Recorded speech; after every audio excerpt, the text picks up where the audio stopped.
Wow, YouTube is a fantastic place.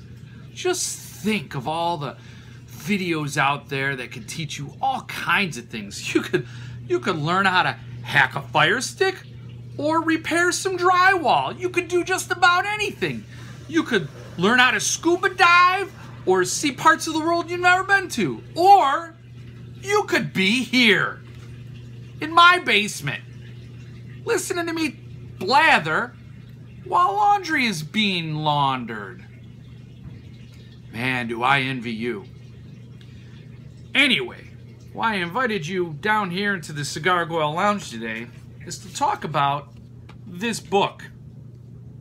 Well, really, it's not to talk about this book, it's to listen to me talk about this book, because I have the camera and the YouTube channel, so my opinion must be worth something. And it's more than a book review. Let's get to that right away. It's also a call to arms for small house publishing and undiscovered authors, or at least undiscovered by me. So yeah, I want to talk to you about this book. I also want to talk to you about Earthling Publications, and then I want to talk to you about Sarah Pinborough. At least that's how I think you pronounce that name, Pinborough. Wasn't read to me, it was printed on this dust jacket, so that's how I say it, Pinborough. Fantastic writer. Loved this book. They say a girl died here once. I bought it because you saw me rave about Goblin. Well, Goblin is the 13th book in Earthling Publications' Halloween series. And I bought it, I got all riled up about it, I read it, I loved it, and then I thought, well, what else has this house, Earthling Publications, put out into the world? What other gems might I discover? So I got number 12 in their Halloween series, and I gotta say, I was really, really happy. This is a book that is like a whole new ghost story. I mean, it is. It's an entirely new ghost story. It's really a story about community and acceptance. The story involves Anna, who's 17 years old, and she lives in this old farmhouse with her grandmother, mother, and sister.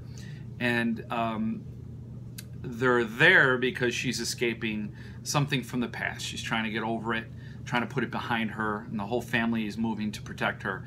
And they move back to the grandmother's old town where the grandmother grew up and had a youth, had a childhood, had a youth. That sounds really inappropriate. She had a youth. So they go back to this town. It's a small town, small farming community, and they soon discover that it's not so easy to run away from the past or the ghosts of the past. Anyway, I don't like to do too many plot details and too many things that can be seen or read into as spoiler alert, spoilers. So I'm going to leave it there. I just want to say that this is a fantastic book. Of course, I'm doing a video about it. This is a completely original book. This isn't a reprint. It's brand new. There are only 500 copies made. And for me, I think that's the thing that blows my mind, and the reason why I wanted to do this, this video, this book review, is that because when I read a book like this and I think there are only 500 copies printed, and it's a very reasonable price for a limited edition. It's signed by Sarah Pinborough, and I just think, wow, that's a gem I think other people need to know about, should run out and get. I don't know why any would still remain after a year, because why doesn't everybody like the exact same things I like? Which is what it really comes down to, let's be honest. But when I read something like this, and it's so original, it's so wonderful, and she has a great storytelling style, just had me hooked from the first page. I was trying to understand try to anticipate the ending, try to see every twist that came before it did, and I was always surprised pleasantly, and the ending was just a sucker punch. It was just a great book. So I want to rave about it a little bit. This is where I can rave about it to like 5 people who will view this, but that's okay. That's okay, because I want the word out on this book. Earthling Publications is a great publishing house, and I'm looking forward to getting another copy, another book from them called Bloodstained Wonderland, which looks really cool. But do yourself a favor, support small publishing houses, small press publishing, and authors. I will say, I was doing a inventory of all the authors I read, and there are a lot of dudes, right? I'm reading Jack Ketchum, Brian Lumley, Stephen King, Robert McCammon, Chuck Palahniuk, Patrick McCabe, all dudes, Joe Lansdale. So I feel like, you know, I should read more female authors.